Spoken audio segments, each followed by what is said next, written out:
Remember, we need to know everything about who we're targeting, who our customers are, who those people are going to they would stand in front of a car for you. You want to focus on those people and find those people out in the marketplace that are frustrated with all the other products or services that are out in the market and they're not satisfied. And you're going to go and talk to them. You're going to figure out what their issue is. And then you're going to explain to them that you solved their issue and they're going to come work with you. They're going to come buy from you. Now we got to figure out, because we know who they are, where they are. Once we can identify where they are, if we know who they are and we know where they are, right? We know that they're soccer moms. We know these soccer moms are going on to different soccer sites, right? Some different groups within Facebook, different channels on YouTube. However it is you're going to target these people. Now you need to position your product or service to your market. Okay? So market positioning is ultimately you creating this image in the person's mind about your product. When they think about you, they think of something. Branding, right? You hear about branding all day long, which, by the way, we don't do. We don't do brand. We can't afford branding, right? We don't have enough money in our pockets to go and brand something like these big companies that do it and buy these Super Bowl ads and all that. That's not what we do. We don't do that. We're direct response marketers. We are result driven. When we go and we spend $1, we need to make $1.20.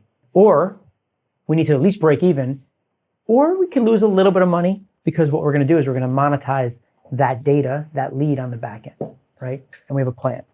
But for the most part, you don't have money, right? So when you're going and you're trying to create a market positioning, it's creating the perception in somebody's mind, but you're doing that with your messaging, okay? But your messaging is all based on then driving a result. But here's an idea of market positioning, right? Ultimately, it's all around, like I said, creating perception, right? When you do something with our survey, AISTP, right? That's our survey method. Attract, identify, segment, target, position. When we do that, right? When we segment into these 3 or 4 different buckets, and then what we're doing is we're going to create these target markets, and then we're going to then market segment the target market. We're going to create perception. We're going to position our product or service differently to each segment based on their objections, based on their challenges, based on their age, based on their income, lifestyle, whatever, right? There's a lot of different ways. I have a few different ways that I break it down to simplify this, because there's so many things you can do. I'm not going to get into that right now, but that's just another framework that I can talk to you about, right? A framework within a framework. Remember, like box within a box?